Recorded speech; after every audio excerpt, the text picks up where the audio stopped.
ప్రభువు నామానికి స్తోత్రం. ప్రతిరోజు వినడం ద్వారా ఒక సంవత్సరానికి బైబిల్ చదవడానికి ఈ ఛానల్ సహాయపడుతుంది. Please subscribe and support. హృదయపూర్వక ధన్యవాదాలు. నేటి వేద భాగం యెహెజ్కేలు గ్రంథము 25వ అధ్యాయము. మరియు యెహోవా వాక్కు నాకు ప్రత్యక్షమై ఇలాగు సెలవిచ్చెను. నరపుత్రుడా, అమ్మోనీయుల తట్టు ముఖము త్రిప్పుకొని వారిని గూర్చి ఈ మాట ప్రవచింపుము. అమ్మోనీయులారా, ప్రభువైన యెహోవా మాట ఆలకించుడి. ప్రభువైన యెహోవా సెలవిచ్చినదేమనగా, నా పరిశుద్ధ స్థలము అపవిత్రపరచబడినప్పుడు, ఇశ్రాయేలీల దేశము పాడు చేయబడిన కాలమున యూదావారు చెరలోనికి పోయినప్పుడు మీరు సంతోషమని చెప్పుకొనుచు వచ్చితిరి గనుక, నేను మిమ్మును తూర్పున నుండు మనుష్యులకు స్వాస్థ్యముగా అప్పగించెదను. వారు తమ డేరాలను మీ దేశములో వేసి మీ మధ్య కాపురముందురు. వారు మీ పంటలు తిందురు, మీ పాలు త్రాగుదురు. నేను రబ్బా పట్టణమును ఒంటెల సాలగా చేసెదను, అమ్మోనీయుల దేశమును గొర్రెల దొడ్డిగా చేసెదను.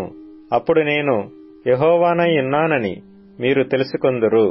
మరియు ప్రభువైన యెహోవా సెలవిచ్చినదేమనగా, మీరు చేతులు చరచుకొని కాళ్లతో నేల తన్ని ఇశ్రాయేలీల శ్రమను చూచి మీ మనస్సులోని తిరస్కారము కొలది ఉల్లసించితిరి గనుక, నేను యెహోవానై ఉన్నానని మీరు తెలుసుకొనున్నట్లు నేను మీకు విరోధినై మిమ్మును జనములకు దోపుడు సొమ్ముగా అప్పగింతును.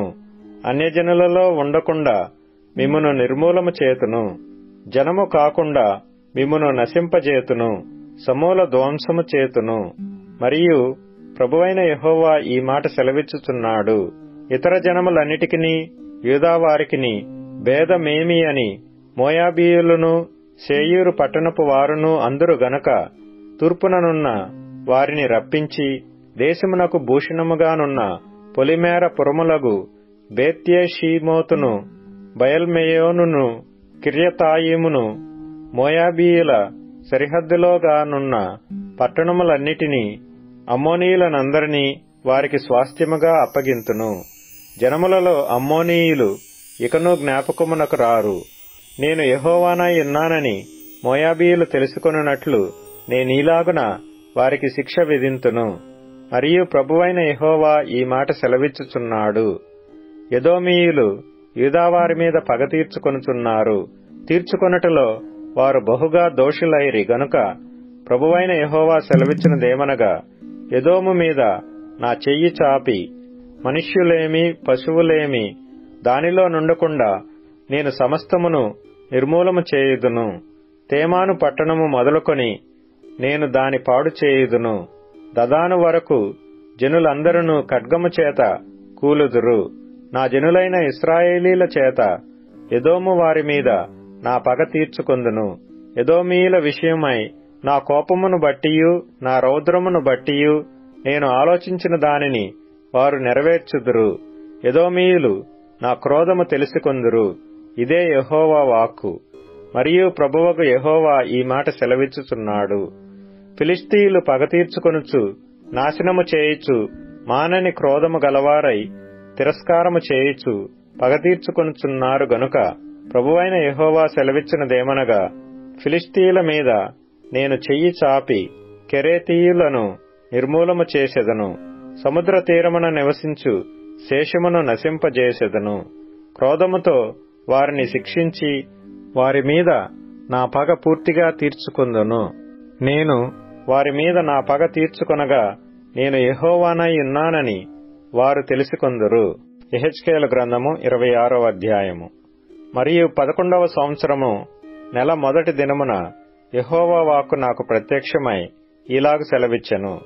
నరపుత్రుడా, యెరూషలేమును గూర్చి, ఆహా, జనములకు ద్వారముగానున్న పట్టణము పడగొట్టబడెను, అది నా వశమాయెను, అది పాడైపోయినందున నేను పరిపూర్ణము నొందితిని అని తూరు చెప్పెను గనుక, ప్రభువైన యెహోవా సెలవిచ్చినదేమనగా, తూరు పట్టణమా, నేను నీకు విరోధినైతిని. సముద్రము దాని తరంగములను పొంగజేయు రీతిగా నేను అనేక జనములను నీ మీదికి రప్పించెదను.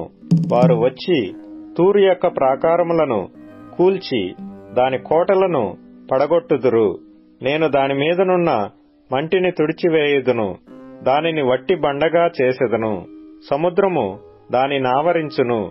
అది వలలు పరచుటకు చోటగును. నేనే మాట ఇచ్చితిని. ఇదే ప్రభువగు యెహోవా వాక్కు. అది జనములకు దోపుడు సొమ్మగును. బయటి పొలములోనున్న దాని కుమార్తెలు కత్తిపాలగుదురు. అప్పుడు నేను యెహోవానై ఉన్నానని వారు తెలుసుకొందురు. ప్రభువైన యెహోవా సెలవిచ్చినదేమనగా, రారాజగు బబులోను రాజైన నెబుకద్నెజరును నేను తూరు పట్టణము మీదికి రప్పించుచున్నాను. అతడు గుర్రములతోనూ రథములతోనూ రౌతులతోనూ గుంపులు గుంపులుగానున్న సైన్యముతోనూ ఉత్తర దిక్కు నుండి వచ్చి బయటి పొలములోని నీ కుమార్తెలను ఖడ్గముతో చంపి నీకెదురుగా బురుజులు కట్టించి దెబ్బ వేయించి నీకెదురుగా డాలునెత్తును. మరియు అతడు నీ ప్రాకారములను పడగొట్టుటకై యంత్రములు సంధించి గొడ్డండ్రతో నీ కోటలను పడగొట్టును. అతనికి గుర్రములు బహు విస్తారముగా ఉన్నవి. అవి ధూళి ఎగరగొట్టగా అది నిన్ను కమ్మును. బీట సందులు గల పట్టణములోనికి సైనికులు చొరబడినట్లు అతడు నీ కోటలలో ప్రవేశించున్నప్పుడు రౌతుల యొక్కయు చక్రముల యొక్కయు రథముల యొక్కయు ధ్వని చేత నీ ప్రాకారములు కంపించును. అతడు తన గుర్రముల డెక్కల చేత నీ వీధులన్నీయు అణగద్రొక్కించును. నీ జనులను ఖడ్గముతో హతము చేయును. నీ ప్రభావమునకు చిహ్నములైన స్తంభములు నేలను కూలును. వారు నీ ఐశ్వర్యమును దోచుకొందురు. నీ వర్తకమును అపహరింతురు. నీ ప్రాకారములను పడగొట్టుదురు. నీ విలాస మందిరములను పాడుచేయుదురు. నీ రాళ్లను, నీ కలపను, నీ మంటిని నీళ్లలో ముంచివేయుదురు. ఇట్లు నేను నీ సంగీతనాదమును మాన్పించెదను. నీ సితారానాదమికను వినబడదు. నిన్ను వట్టి బండగా చేయుదును. వలలు పరుచుకొనుటకు చోటగుదువు. నీవికను కట్టబడక ఇందువు. నేనే మాట ఇచ్చియున్నాను. ఇదే ప్రభువగు యెహోవా వాక్కు. తూరును గూర్చి ప్రభువగు యెహోవా సెలవిచ్చినదేమనగా, నీవు కూలినప్పుడు కలుగు ధ్వనియు హతులగుచున్న వారి కేకలను నీలో జరుగు గొప్ప వదయు ద్వీపములు విని కంపించును. సముద్రపు అధిపతులందరూ తమ సింహాసనముల మీద నుండి దిగి తమ చొక్కాయులను విచిత్రమైన వస్త్రములను తీసివేసి దిగులుపడిన వారై నేలను కూర్చుండి గడగడా వణుకుచు నిన్ను చూచి విస్మయపడుదురు. వారు నిన్ను గూర్చి అంగలార్పు వచనమెత్తి ఈలాగున అందురు, సముద్ర నివాసమైన దాన, ఖ్యాతి నొందిన పట్టణమా, నీవెట్లు నాశనమైతివి. సముద్ర ప్రయాణము చేయుట వలన దానికిని దాని నివాసులకును బలము కలిగెను. సముద్రవాసులందరినీ బీతిల్ల చేసినది ఇదే. ఇప్పుడు నీవు కూలినందున ద్వీపములు కంపించుచున్నవి. నీవు వెళ్లిపోవట చూచి సముద్ర ద్వీపములు కదులుచున్నవి. ప్రభువైన యెహోవా సెలవిచ్చినదేమనగా, నివాసులు లేని పట్టణముల వలెనే నేను నిన్ను పాడుచేయనప్పుడు మహాసముద్రము నిన్ను ముంచునట్లుగా నీ మీదికి నేను అగాధ జలములను రప్పించెదను. పురాతన కాలమందు పాతాళములోనికి దిగిపోయిన వారి యొద్ద నీవుండునట్లు నేను నిన్ను పడవేసి నీవు జనములేని దానవగుటకై పురాతన కాలములో పాడైన జనుల యొద్ద భూమి క్రిందనున్న స్థలములలో నీకు నివాసము నిర్ణయింతును. పాతాళములోనికి దిగిపోవు వారితో కూడా నిన్ను నివసింపజేసెదను. మరియు సజీవులు నివసించు భూమి మీద నేను మహాఘనకార్యము కలుగజేతును. నిన్ను భీతికి కారణముగా చేతును. నీవు లేకపోవుదువు. ఎంత వెదికినను నీవెన్నటికిని కనబడక ఇందువు. ఇదే ప్రభువైన యెహోవా వాక్కు. హెబ్రీయులకు రాసిన పత్రిక 11వ అధ్యాయం. విశ్వాసమనునది నిరీక్షింపబడు వాటి యొక్క నిజ స్వరూపమును అదృశ్యమైనవి యున్నవనుటకు రుజువునయ్యున్నది. దానిని బట్టియే పెద్దలు సాక్ష్యము పొందిరి. ప్రపంచములు దేవుని వాక్యము వలన నిర్మాణమైనవనియు అందును బట్టి దృశ్యమైనది కనబడెను. పదార్థములచే నిర్మింపబడలేదనియు విశ్వాసము చేత గ్రహించుకొనుచున్నాము. విశ్వాసమును బట్టి హేబేలు కయ్యూను కంటే శ్రేష్టమైన బలి దేవునికి అర్పించెను. దేవుడతని అర్పణలను గూర్చి సాక్ష్యమిచ్చినప్పుడు అతడు ఆ విశ్వాసమును బట్టి నీతిమంతుడని సాక్ష్యము పొందెను. అతడు మృతి పొందియు ఆ విశ్వాసము ద్వారా మాటలాడుచున్నాడు. విశ్వాసమును బట్టి హానోకు మరణము చూడకుండునట్లు కొనిపోబడెను. అతడు కొనిపోబడక మునుపు దేవునికి ఇష్టుడై యుండెను అని సాక్ష్యము పొందెను. కాగా దేవుడతని కొనిపోయెను గనుక అతడు కనబడలేదు. విశ్వాసము లేకుండా దేవునికి ఇష్టుడైయుండుట అసాధ్యము. దేవుని యొద్దకు వచ్చువాడు ఆయన యున్నాడనియు తన్ను వెదుకువారికి ఫలము దయచేయువాడనియు నమ్మవలెను గదా.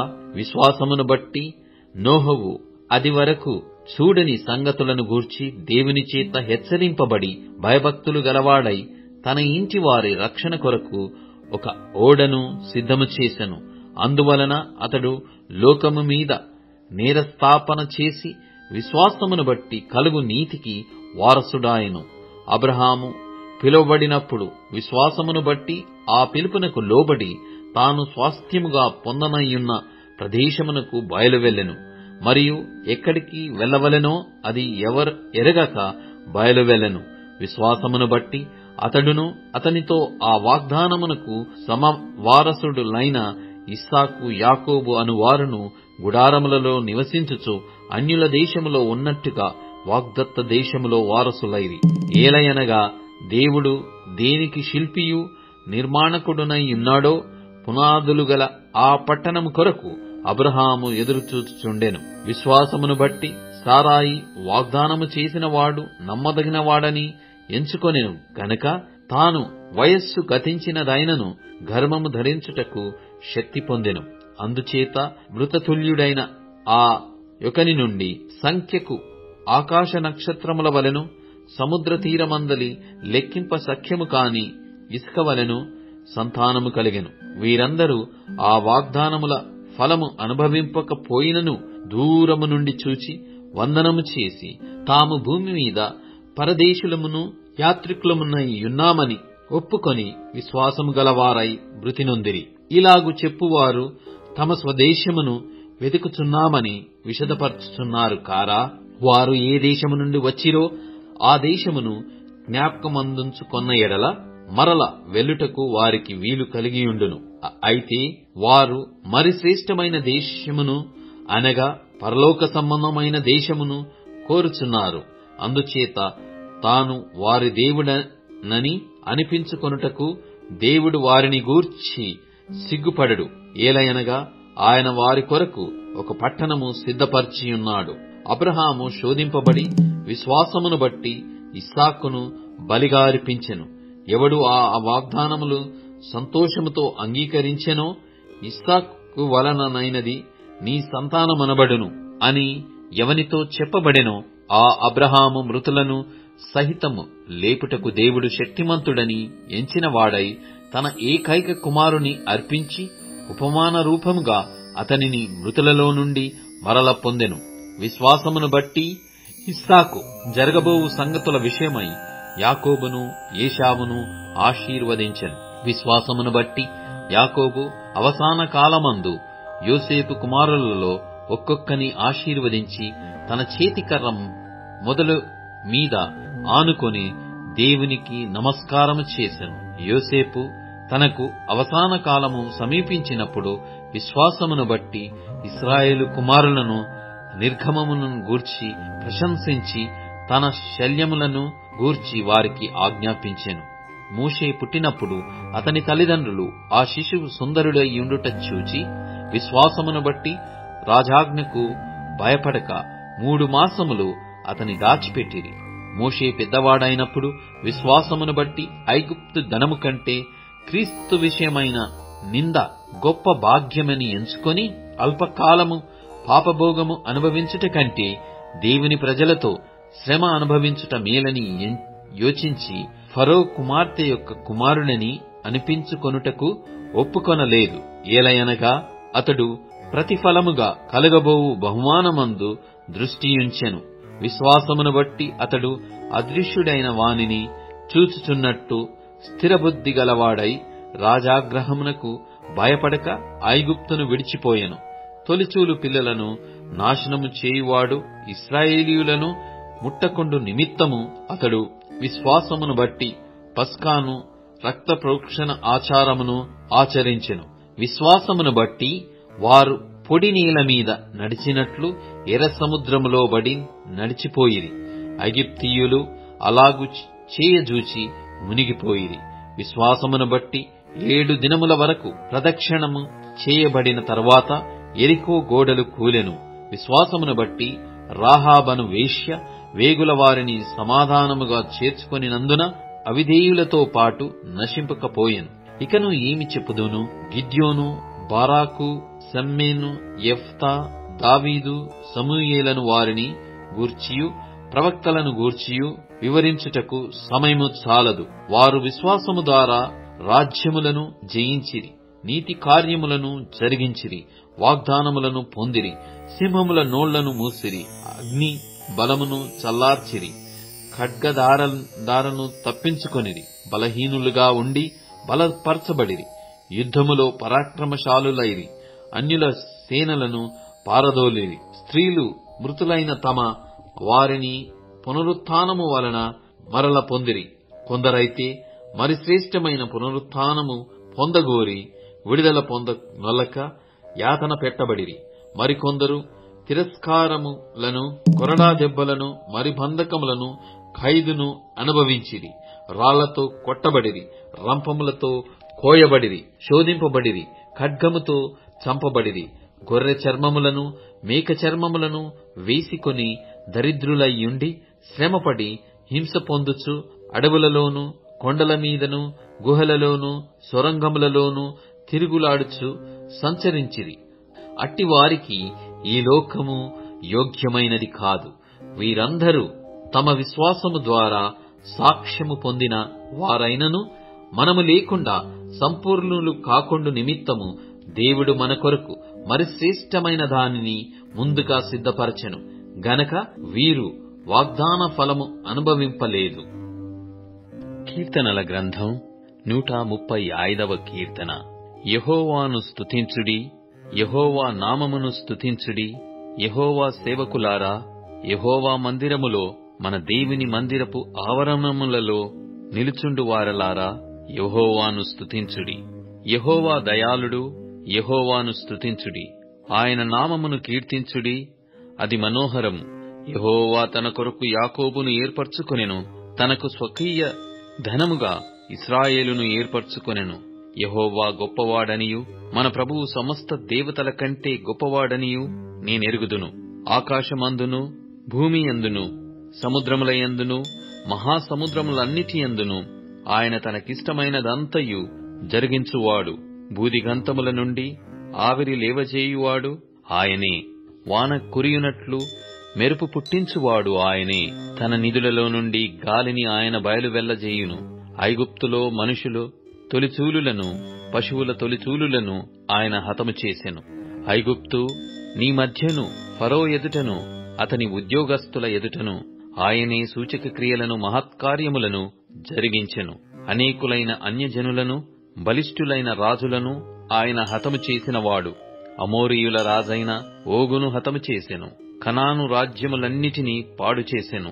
ఆయన వారి దేశమును స్వాస్థ్యముగాను, ఇశ్రాయేలీయులైన తన ప్రజలకు స్వాస్థ్యముగాను అప్పగించెను. యెహోవా నీ నామము నిత్యము నిలుచును. యెహోవా నీ జ్ఞాపకార్థమైన నామము తరతరములుండును. యెహోవా తన ప్రజలకు న్యాయము తీర్చును. తన సేవకులను బట్టి ఆయన సంతాపము నొందును. అన్యజనుల విగ్రహములు వెండి బంగారువి, అవి మనుష్యుల చేతి పనులు. వాటికి నోరుండియు పలుకవు, కనులుండియు చూడవు, చెవులుండియు వినవు. వాటి నోళ్లలో ఊపిరి లేశమైన లేదు. వాటిని చేయువారును, వాటి యందు నమ్మిక యుంచువారందరును వాటితో సమానులగుదురు. ఇశ్రాయేలు వంశీయులారా, యెహోవాను సన్నుతించుడి. అహారోను వంశీయులారా, యెహోవాను సన్నుతించుడి. లేవి వంశీయులారా, యెహోవాను సన్నుతించుడి. యెహోవా యందు భయభక్తులు గలవారలారా, యెహోవాను సన్నుతించుడి. యెరూషలేములో నివసించు యెహోవా సియోనులో నుండి సన్నుతింపబడునుగాక. యెహోవాను సన్నుతించుడి. ఇప్పుడు ట్యూన్ఇన్, స్పాటిఫై, అమెజాన్ మ్యూజిక్ మరియు యూట్యూబ్ మ్యూజిక్ లో కూడా అందుబాటులో ఉంది. Please follow us.